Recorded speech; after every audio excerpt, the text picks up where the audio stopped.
विखंडन तथा नाभिकीय संलयन में अंतर स्पष्ट करो। अब की बार जो है प्राकृतिक संसाधन में से जो है 5 नंबर के आपके 5 नंबर के जो है ये पूछे जाएंगे और हर साल ही पूछे जाते हैं, जो कि नाभिकीय विखंडन और नाभिकीय संलयन अब की बार काफ़ी इम्पोर्टेंट होने वाला है, क्योंकि इनमें अंतर स्पष्ट करने के लिए आ सकता है। और हमने पूरे अच्छे तरीके से बिल्कुल एक भी पॉइंट छोड़ा नहीं है और अच्छे से समझाया है। और नाभिकीय विखंडन को समझाने के बाद आपको नाभिकीय संलयन को याद करने की ज़रूरत ही नहीं पड़ेगी, क्योंकि नाभिकीय विखंडन जो है इसके नाम से ही सब जो इसका निकलने वाला है इसके सारे निकल जाएंगे। अब किस प्रकार से आप लोग देखेंगे या समझाने वाले हैं, देखेंगे कि नाभिकीय विखंडन क्या है। देखेंगे विखंडन मतलब टूटना जो है क्या है, कि क्या टूटेगा, कि भारी नाभिक जो है 2 हल्के नाभिकों में टूट जाते हैं। यही क्रिया जो होती है नाभिकीय विखंडन की होती है। ठीक है, नाभिकीय विखंडन की क्रिया यही होती है कि नाभिकीय विखंडन में एक भारी नाभिक जो होता है 2 हल्के नाभिकों में टूट जाता है। अब देखेंगे विखंडन। अब विखंडन शब्द को उठाएंगे, विखंडन का मतलब क्या होता है। अब इस विखंडन में लेंगे विखंडन। विखंडन से क्या होगा कि विखंडन बिजली उत्पन्न होगी। ठीक है, अब विखंडन से इस वक्त देखेंगे इसमें क्या है कि नाभिकीय विखंडन अब क्रिया बिजली को उत्पन्न करने के लिए नियंत्रित की गई, मतलब बिजली को उत्पन्न इससे किया जा सकता है। देखेंगे कि बिजली को उत्पन्न किया जा सकता है और इसको नियंत्रित भी किया जा सकता है। ठीक है, अब फिर देखेंगे खंडन ना से। अब ना से देखेंगे कि विखंडन अपक्रिया न्यूट्रॉनों के भारी नाभिकों के टकराने पर होती है। मतलब विखंडन की अपक्रिया कैसे होगी, जब न्यूट्रॉन होंगे, भारी न्यूट्रॉन होंगे, उनके टकराने से विखंडन की अपक्रिया होती है।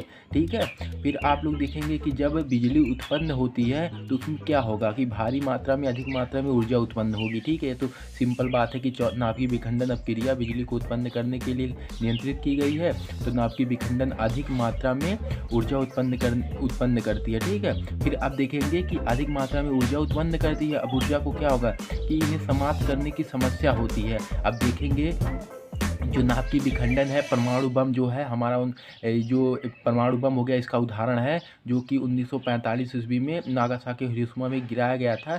जो कि उसके जो परमाणु थे एक टूटा, दूसरा टूटा, तीसरा टूटा, टूटते टूटते चले गए। इस प्रकार आप समझ सकते हैं कि जैसे हमारे पिता हो गए, हम हो गए, फिर हमारे आएंगे वंश, हमारे संतानें आएंगी, फिर उनकी संतानें आएंगी, फिर उनकी संतानें आएंगी। इस प्रकार की प्रक्रिया जो है नाभिकीय विखंडन की होती है। फिर आप देखेंगे कि इन्हें समाप्त करने की समस्या होती है, क्योंकि ये समाप्त जल्दी नहीं होते हैं और इनके उत्पाद रेडियो एक्टिव होते हैं, जैसे